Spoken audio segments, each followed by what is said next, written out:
Prepare the materials needed, which are food coloring, index card or playing cards, 2 identical empty jars or bottles, and the tap water. Put 3 to 4 drops of your favorite food coloring of 2 kinds. Fill the jars with cold and hot water from the tap. Make sure you fill the jars up to the brim.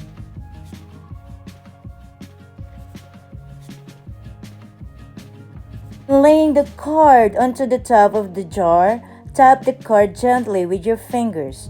Don't poke it. You want the card to be flat and form a seal with the water in the jar. Now, pick up the jar and turn it straight upside down. The water will hold the card in place. Just flip the jar over. Don't hesitate.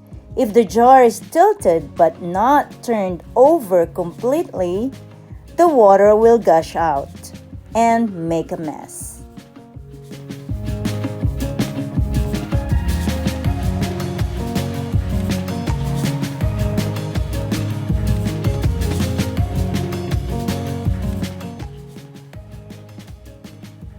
After flipping the jar, put the upside-down jar right on top of the other jar. Have someone hold onto both jars, or you can do it by yourself while you very slowly and carefully pull the card out.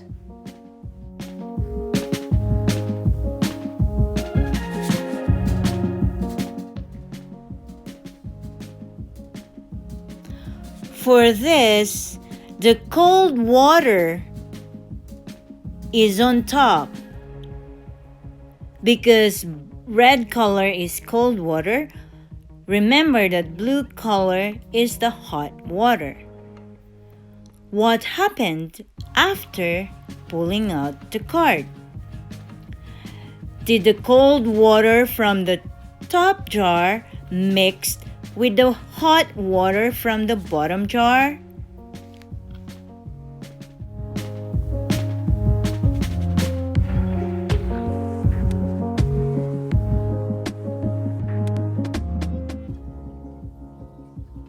After observing and knowing the result, empty both jars, rinse them.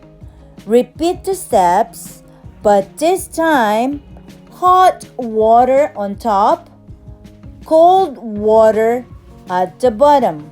Remember, hot water is blue and cold water is red.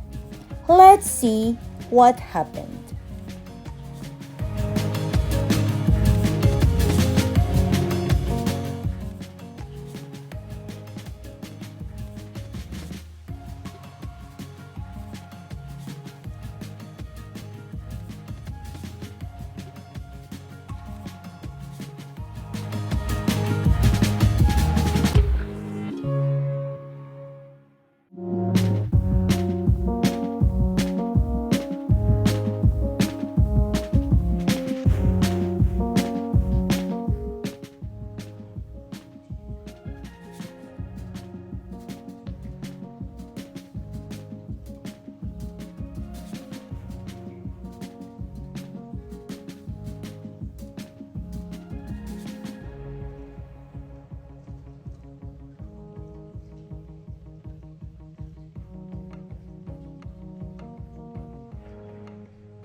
So what happened when the cold water is at the bottom and the hot water is on the top?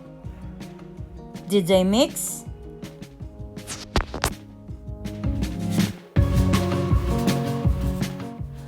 So it turned out that they have different results. That's because these liquids have different densities.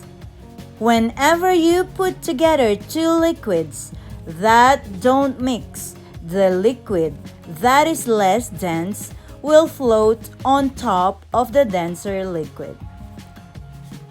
When you heat up water, the water molecules start moving around faster and faster.